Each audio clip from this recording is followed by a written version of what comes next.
So welcome to another Connect, Inspire and Share session. Today we have our guest speaker, John Hattie, which I'll introduce in just a moment. But before I do, I will just, I'd like to start by, begin by acknowledging the traditional owners of the land on which we all are today. I'd also like to pay my respects to elders past, present and emerging. So, I'll introduce our guest speaker. He doesn't really need much introduction, I must say, because he's internationally renowned. Our speaker for this session is John Hattie, and it's my great pleasure to introduce him to you. John's a laureate professor of education at the University of Melbourne, the chair of the board of the Australian Institute for Teachers and School Leaders, and before retirement was co-director of the Science of Learning Centre. He's been head of school and director of research for over 20 years across 5 universities, supervised 205 thesis students and developer of the visible learning research. I'll just say a little bit more about him because I think the bio that John sent me was incredibly too short. His seminal list of influences on student achievement are based on a mind-boggling number of participants, a synthesis of more than 800 meta-studies covering more than 80 million students. It's incredible. And are so illustrative and influential in what makes teaching visible and therefore effective. And John's also published, amongst other things, important work on the power and influence of feedback.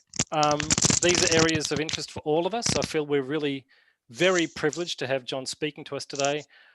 So please welcome with me, John Hattie. Thank you, Steve. Thank you, Alana, and thank you for inviting me here. What you folk do is at the heart of what my interest is. How do we develop learners? And one of the things I often say to groups of teachers, so I will say it to you as well, I care not less about how you teach. I think too much of our focus has been on, I don't care how you teach, I care about the impact of your teaching. That changes the conversation quite dramatically. And what I want to do today is, when I can get my machine working, yeah. Someone's got crackle on, so if you could just put some, thank you, some mutes on, that would be great. I want to outline a bit of the work that I've been doing to set the scene. I then want to raise a few issues, because then when you go into the breakout rooms, that's the chance to, for you to have the conversation, raise the questions and comments. But I also like, if anybody has any comments, questions during the session, please add them to the chat, because when my chat finally starts to work, I would love the chance just to be interrupted. So feel free to do that. And Steve, Eleanor, if you could watch the chat too, and if you see a question come up, feel free to interrupt me at any point, because then it makes it much more interactive in this funny, weird world we live in called Zoom. Where I want to start is setting the background to the claims I want to make. And it was an observation that I made many years ago, because I came into education as a bit of an outsider. My background is in statistics and measurement. I wasn't into teacher education or the usual things teacher education was in, but I came into an education faculty, and what bemused me was that everybody could tell me exactly what you needed to do to enhance students' learning. And they were all different. And then when you read the literature, it's very, very hard to find a study in education that shows something does not work. Everything seems to work. And then if you get into working with teachers, every teacher I'm sure we've ever met is passionate that what they do makes a difference to student learning. Don't you? And it doesn't make sense, because like you, once I was a student, and they didn't all have the same impact. In fact, some of them were quite disastrous in terms of the impact they had on me and colleagues in terms of turning us off learning. The variability is what we notice as students, but that is exactly the opposite when you become a teacher. So I thought, is it possible to change the question from what works to what works best? is it possible to have a relative claim, such as putting everything that you could think of from the home, the parents, the family, the school, the principal, the curriculum, the strategies, the teaching, you name it, along this continuum? Now, yes, my fascination here is with achievement outcomes, and I make no apology for that. But as you know, there are many other outcomes in education. We're involved with a German group at the moment doing the same that I've done to achievement, we're doing to motivation. I've also finished one that I'll comment on today, where we've looked at learning strategies. And there are many other attributes of school, but I make no excuse for using achievement. One of the criticisms, though, is that, is it possible to put all the influences along a continuum and that therefore relates to all students? Surely what makes a difference to 5-year-olds differs from 15-year-olds, from gifted students, from students on the other end of the distribution. What about tertiary students? How do they differ? Does it differ? Everyone argues their subject's unique. Maths is different from English. But all those are empirical questions. And they're all critical questions that are at the heart of what I've been doing. And the answer is an emphatic no. It is very hard to find an influence that varies as a function of setting. In fact, I'd challenge you to find them and be systematic about it, because I can't find them and I've got a reasonable sample size. Now, that doesn't mean to say that students aren't unique. Of course they are. And certainly one of the criticisms I led myself into when I did this work was identifying the stuff up at the enhanced end, and everyone said, oh, well, we have to do that. And it kind of missed the point. The stuff up at the enhanced end are probability statements that when they have been implemented, they have worked. But you need to ask about your impact when you use these high probability interventions. So setting the scene, I'm trying to put everything along a continuum to ask about relative effectiveness. Yes, it's about achievement. Yes, asking about the moderators, the things that make the difference, are critical, and we should never stop asking them. But they're very, very hard to find. When I published this book 10 years ago, I had 800 meta-analyses. I've now more than doubled it. 250 million students, so sample size has gone up quite a lot, but that's just the nature of what I'm doing, because I'm doing a synthesis of meta-analyses of over 100,000 studies. There's the distribution. Now, I just want to make a couple of comments about this before getting into some big picture stuff. I never expected this. I expected much more in the red zone. That's the zone which are below zero. They have a negative impact on kids' students. And quite a few of those things in that red zone are perfectly sensible, like frustration and anger and boredom and bullying are down in that red zone. Perfectly sensible. And when you take those into account, 95 to 98% of things that we do to students enhances their learning. We've got to get over the fact and stop saying, can we enhance learning? Because every single one of you can. But I want to set the bar higher. And I've set it at the average of all the influences that I've got in the 250 million students, 0.4. Now, the numbers don't matter too much today. The relativity does. And look at that blue zone. What that's saying is, I can say here in Australia in the school system, I'm not so much sure about the university system. It's harder to get data on that. But in the school system, probably 60 to 70% of teachers in schools in Australia, their students are gaining more than a year's growth for a year's input.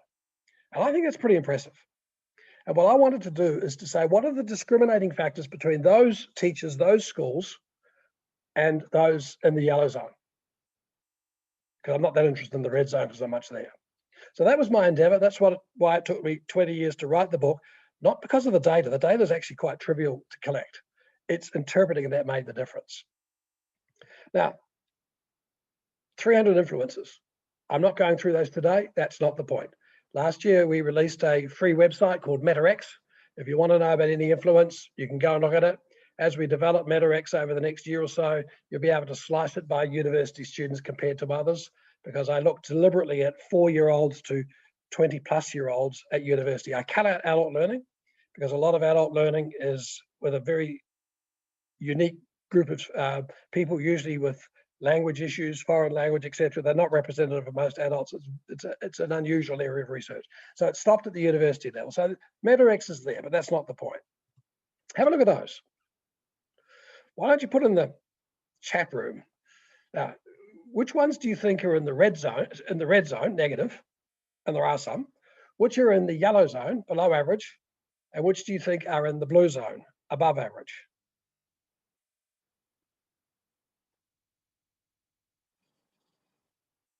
For some reason, I can't see the chat, so I'm hoping you're putting them in there.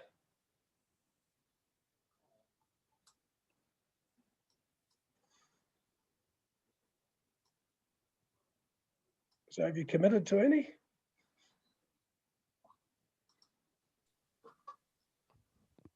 We have bullying red, John. Bullying red, lack of sleep red. I don't know how Leandra did what she just did on my screen. That was quite impressive. Have you got it? No, I haven't. Just Leandra made an X above lack of sleep. I was just intrigued. You can annotate, yeah. Praise blue, mobility blue. We have teacher subject matter knowledge green. Praise yellow. Okay, folks. I put it to you that majority of things on this table are the things we love to talk about at our staff rooms, amongst our colleagues, in the press, etc.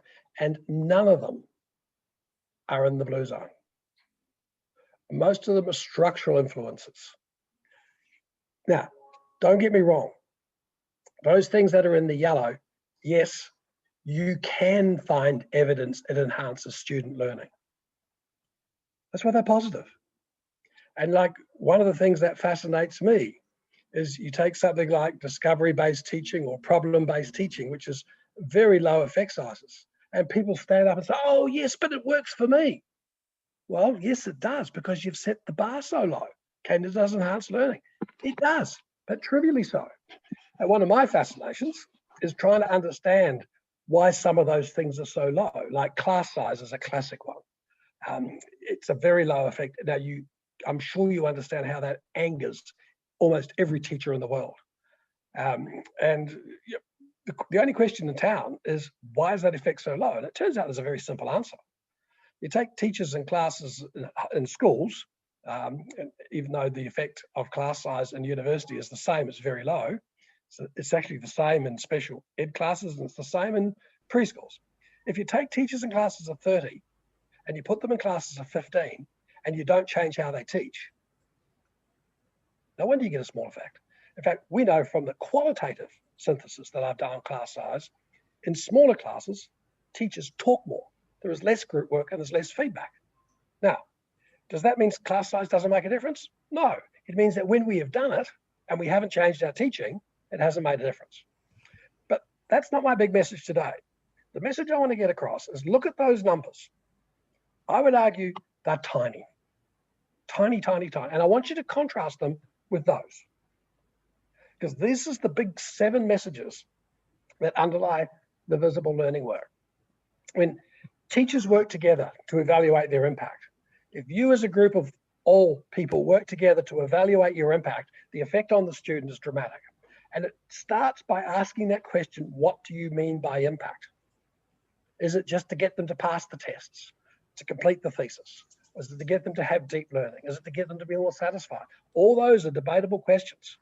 But one of the things that's very critical in that impact is what your expectations are of students. And one of the things we know, I would argue, is that those of you who have high expectations tend to have it for all your students, and those of you with low expectations tend to have it with all your students, and both of you are very successful at making low gains or high gains, depending on how you think. And the degree to which you or the lecturers at a university are explicit about what success looks like up front has a major effect. Why should the students have to guess what's in the lecturers' heads? Now, I'm obsessed with success criteria. We've spent a lot of work on that, and I'm happy to talk more about that.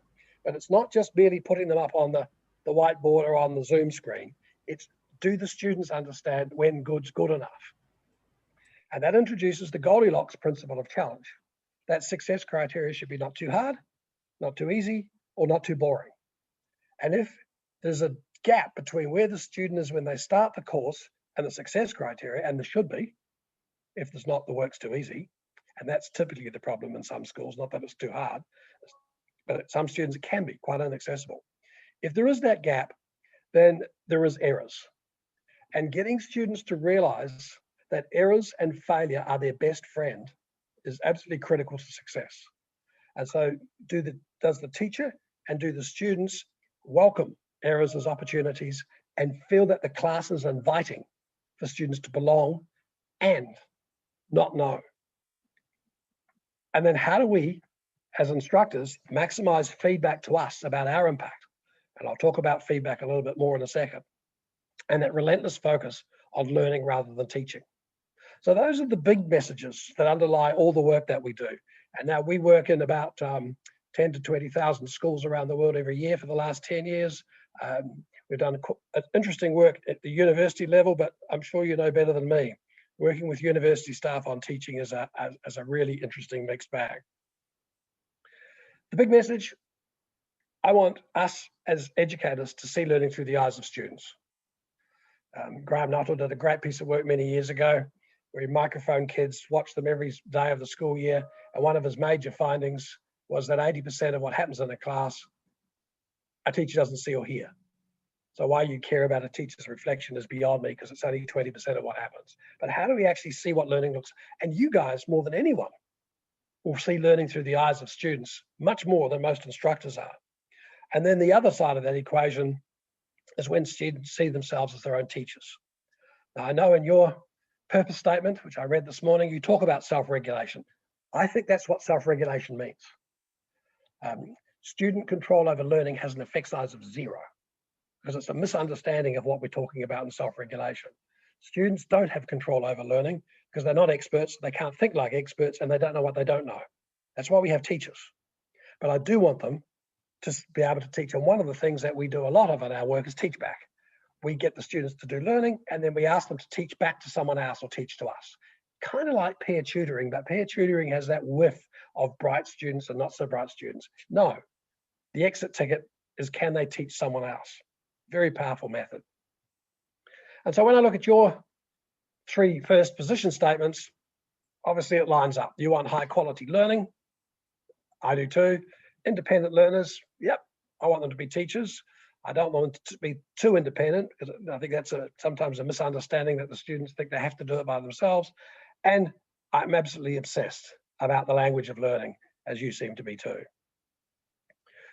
So the culture of learning that we develop and we work from is we spend a lot of time on this teacher collective efficacy, teachers working together, effect size of 1.32. And at the moment, we're in the final process of finishing a book on student collective efficacy, how to teach students to work in groups, to give them the confidence of working in groups, and how they can have the confidence that working in a group can come up with a better answer than the individual. And the irony is, many of the students you work with are expected to do it alone, do assessments alone, sit together and do learning alone, and that's exactly what's not wanted for and asked for in the workforce today. Employers want translators, they want communicators, they want team builders. Sadly, we don't see a lot of that in our sector yet, but it needs to come. That relentless focus on learning, and I'll come to that in a moment. Diagnosis so often in education leads to understanding why a student cannot, as opposed to in the medical profession, the nursing profession, diagnosis is the first step to intervention. Labeling can be a major barrier to our business. And I've talked about explicit success criteria, about 2 things, about the content and about the relating to content, the surface and the deep, or as I call it, the knowing that and the knowing how. Despite what university academics say so often, when you analyze what they do in their assessment marking, they value content much more over knowing how. And some students who get quite deep into mastery get turned off university because that's not what is actually valued in the assessment, despite what's said. So getting the students to actually work out what is required in the assignment, the essay, whatever is being done is pretty critical. If I was talking to teachers at university level today, I'd tell them, be explicit. as I've done for 20 years in my courses. I give everybody 2 questions and I tell them, this is the question about what I want you to know, and this is a question about how I want you to relate those ideas. Easy. And then you can see the others. Let me comment also on a parallel study that we've been doing over the last few years, where we did the same thing, but this time we asked about learning strategies. And I thought that might be more of interest to you today than delving more into the achievement side of it. And we started off with about 450 different learning strategies. And our aim was to see, could we come up with a top 10 learning strategies to teach students? Well, we kind of could, but we didn't. And the major reason we didn't is because there are 2 huge moderators. So we developed this model which takes into account what the student walks into the room with. They walk in with skills, prior learning, prior achievement, working memory, culture, ethnicity. They work in with various dispositions, confidence, all this growth mindset, mindfulness stuff, and they're working with various motivations. And I'm sure you know that better than most in terms of, is it to pass the test? Is it to be deep in learning, or what is it? And we argue that they're also our 3 outcomes. But it turns out that the strategies of learning can have differential effects depending on 2 huge moderators. The first is, are you first being exposed to some understanding and some content, as opposed to when you then consolidate it, in a sense, overlearn it? And then the difference between surface, which is the content, the vocabulary, the knowledge, the knowing that, and the deep, which is the relating ideas, the conceptual understanding, and the transfer. And as you can see there, yeah, there are kind of 10 strategies that make a big difference, but they dramatically differ in terms of their effectiveness. Like take memorization, surface acquiring, the effect size 0.02, consolidating learning 0.72, outline and summarizing. Now, this is a really, really powerful one that a lot of students don't and never taught. It's just assumed that they can outline and summarize. For most students, they're sitting in a lecture, it's just incoming. And if they don't have a coat hanger to hang that incoming on, they feel overwhelmed, or worse, they write everything down. How do you teach them to outline and summarize is very, very powerful as they start. And then that surface consolidating, where this is where all the deliberate practice and spaced versus mass, etc., makes a difference, provided it's not just for a short-term game, passing a test, because the forgetting factor is not ginormous. Provided they use it to go on to some assignment, some task that requires deeper learning. And that's when all the self-regulation skills come into place. And that's when peer interaction is so important. Self-talk, self-questioning, talking with peers works at the deep level. It actually has a very low, at times, negative effect at the surface level. Prior to coming in, it's all about linking to past work. All this argument you should link to their future, link to their jobs. No, it's the opposite. Link to what they already know, partly to build the coat hanger. And it's giving them that sense of confidence. And I'm sure you see that more than anything else. They have lack of confidence that they can be successful. Our argument's simple. Show them what the success criteria is. And sometimes give them steps towards getting there and give them that sense of confidence. All that growth mindset stuff comes out very, very low, partly because it's incredibly badly implemented. Not that it's wrong. If you think of growth mindset, it's actually confidence in another name. And as Carol Dweck says, it's very situational. And this is one of the absolute things that we found from all our work, is that you teaching these skills generically, yes, students get better at it, but very close to zero transfer. They have to be built into the content of the course, and it should make sense. Why? Because you need that ideas to then go into the deep acquiring and consolidating. So happy to talk more about that model. Let me just mention some other projects we've been doing. We've just finished a meta-synthesis of flipped learning. As what struck me of the 26 meta-analyses on flipped learning is they have effect sizes ranging from 0.02 to 1.2. That does not make sense. And so we went right down to the original, where we coded every study for how they actually implemented flipped learning. And it does have an impact, primarily because the students are exposed to the material more, not because. And the worst thing you could do is give the students stuff before class and then have action learning in class. That has the lowest effect. Happy to explain that more. Happy to explain, like problem-based learning, it's very, very simple, guys. It's introduced too early. Problem-based learning in medical school first year has an effect size of 0 to negative. Problem-based learning in fourth year has an effect size of 0.4. If the students don't have the content, they don't have the service, and you go deep too quickly, you leave them behind.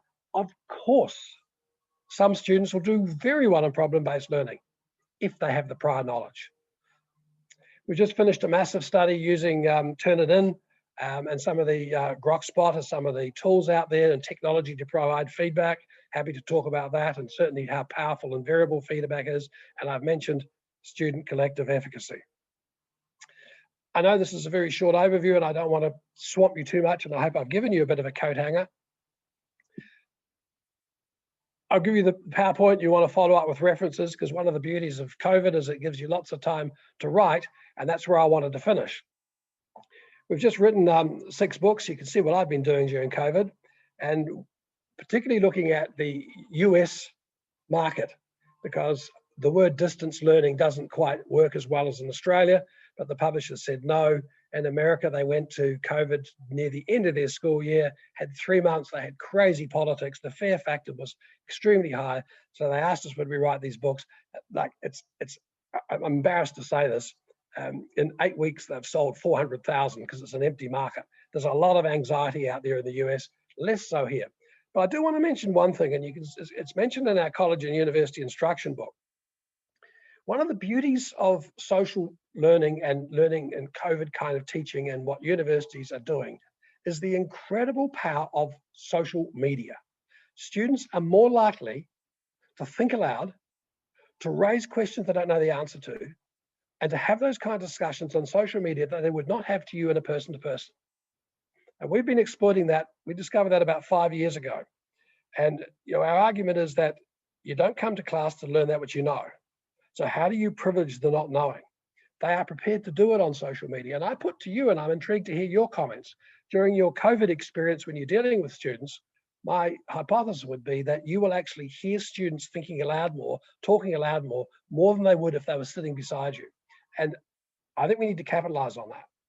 There's been 250 meta-analyses on technology and education since 1975 with a very, very low effect, because it's not helped the old grammar of schooling, where lecturers stand up and talk. But on the social media part of it, I think it's going to be the biggest power that's going to make a difference to expose and deal with learning. So let me pause at this moment, because I think my time is up, and I hope I've given you some provocations and ideas to talk about in your rooms. And so, Steve, is it time we go to